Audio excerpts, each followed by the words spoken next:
Assalamualaikum warahmatullahi wabarakatuh. Salam sejahtera untuk kita semua. Semoga kita semua dalam keadaan sehat walafiat tanpa kurang suatu apapun.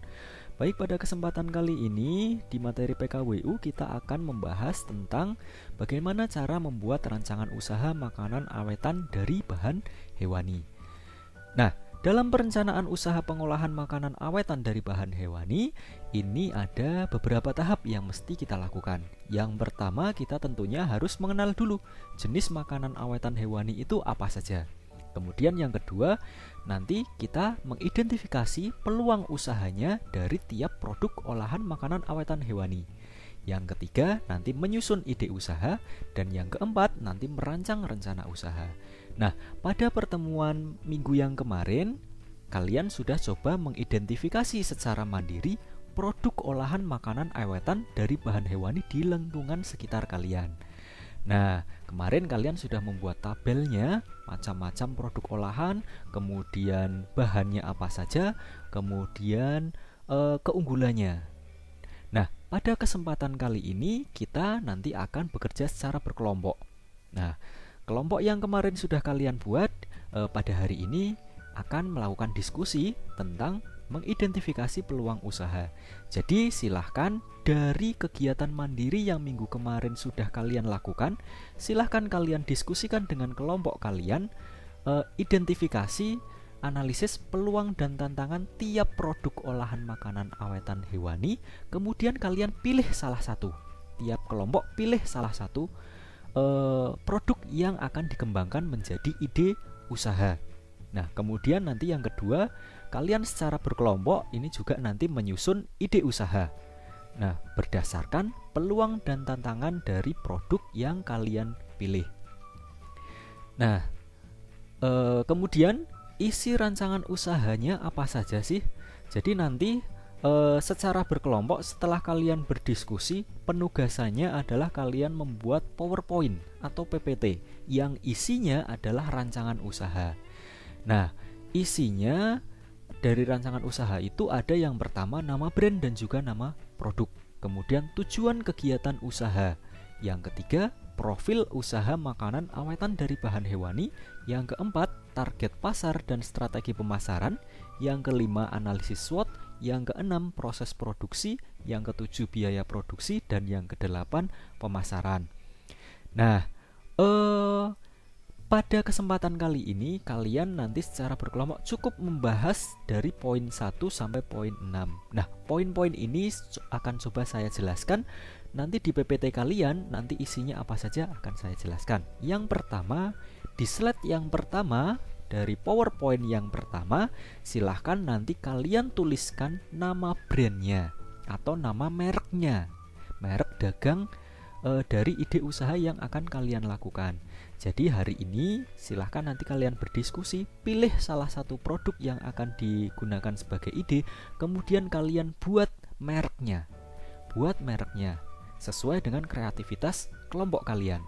Nah, di halaman pertama ini kalian juga tuliskan anggota kelompoknya siapa saja, kelas berapa. Nah, kemudian untuk slide yang kedua, halaman yang kedua dari PowerPoint kalian, silahkan nanti kalian buat nama brand atau nama mereknya dan nama produknya. Nah, misalnya di sini, ini nama produknya adalah keripik kulit ikan kakap. Kemudian nama brandnya adalah Raos Alam. Nah, silahkan nanti kalian secara berkelompok tentukan sendiri nama produknya apa. Kemudian kalian buat nama brandnya. Nah, nama brand ini silahkan nanti buat logonya. Tentunya logo yang menarik minat dari calon konsumen kalian nanti.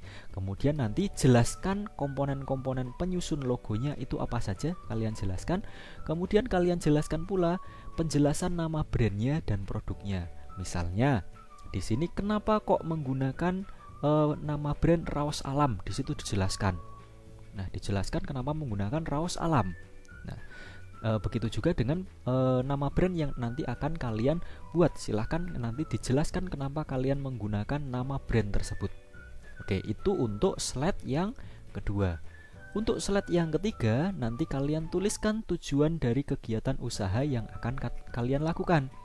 Nah, tentunya tujuan usaha ini juga nanti berpengaruh terhadap keberlangsungan usaha kalian. Jadi tuliskan tujuan yang benar-benar bagus, tujuan yang benar-benar dapat menarik minat kalian untuk berusaha. Nah, itu slide yang ketiga. Untuk slide yang keempat, silahkan nanti kalian tuliskan profil usahanya.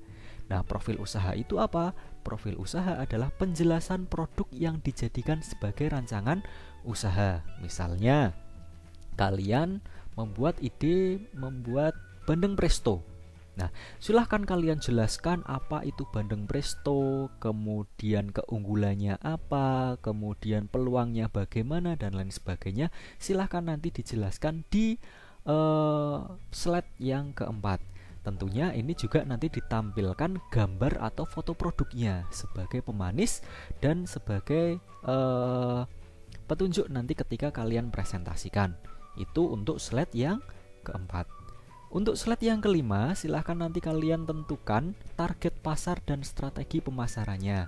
Target pasar adalah siapa yang nanti menjadi target pasar dari produk yang akan kalian buat. Misalnya, kalian membuat bandeng presto.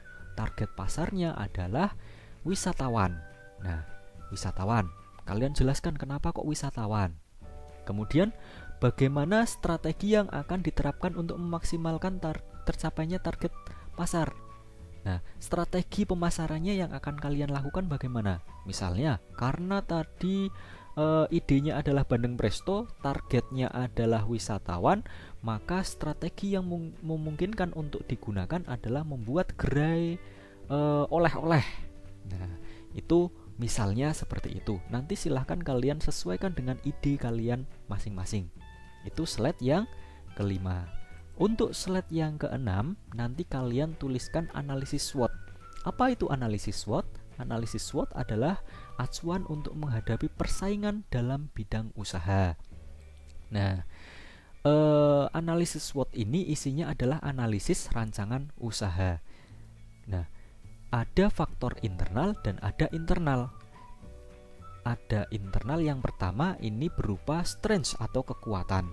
Nah, jadi nanti untuk faktor internal ini di analisis SWOT kalian jelaskan kekuatan dari produk kalian itu apa. Jadi kekuatan produk kalian untuk dijadikan sebagai peluang usaha itu apa. Misalnya bandeng presto, kekuatannya banyak sekali bahan yang bisa didapat karena lingkungan di sekitar berupa tambak bandeng, sehingga produk bahannya itu melimpah. Itu kekuatan misal. Kemudian kelemahannya apa? Misalnya kelemahannya adalah proses produksinya yang memakan waktu cukup lama dan membutuhkan banyak alat dan lain sebagainya. Itu kelemahan. Itu faktor internal. Kemudian eksternal. Kalian di faktor eksternal ini ada opportunity atau peluang usaha yang mungkin bisa dilakukan. Misalnya karena wilayah sekitar adalah tempat wisata, maka peluangnya di situ untuk dijadikan sebagai oleh-oleh atau peminatnya banyak. Nah, kemudian faktor eksternal yang terakhir adalah threat atau ancaman. Nah, ancaman dari usaha yang akan kalian lakukan itu kira-kira apa? Diidentifikasi. Misalnya sudah banyak persaingan dan lain sebagainya. Nah, itu nanti di slide yang ke-6 tentang analisis SWOT. Jadi tuliskan internalnya meliputi strength, weakness, kemudian eksternalnya opportunity dan threat. Silahkan nanti kalian tuliskan identifikasi apa saja yang menjadi kekuatan, kelemahan, peluang, dan ancaman. Nah, itu yang keenam. Yang ketujuh nanti tentang proses produksi.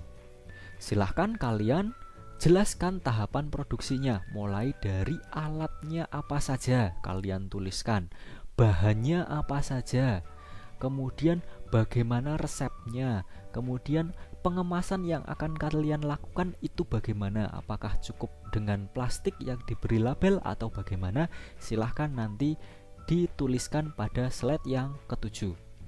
Nah, tentunya alat, bahan, resep, dan pengemasan ini ditulis detail beserta jumlah dan takaran serta porsinya. Jadi ketika nanti kalian browsing resep produk, cara membuat produk yang kalian gunakan sebagai ide, itu kalian cari juga porsinya berapa. Jadi jumlah bahannya berapa untuk porsi berapa. Nah, itu nanti tentang proses produksi.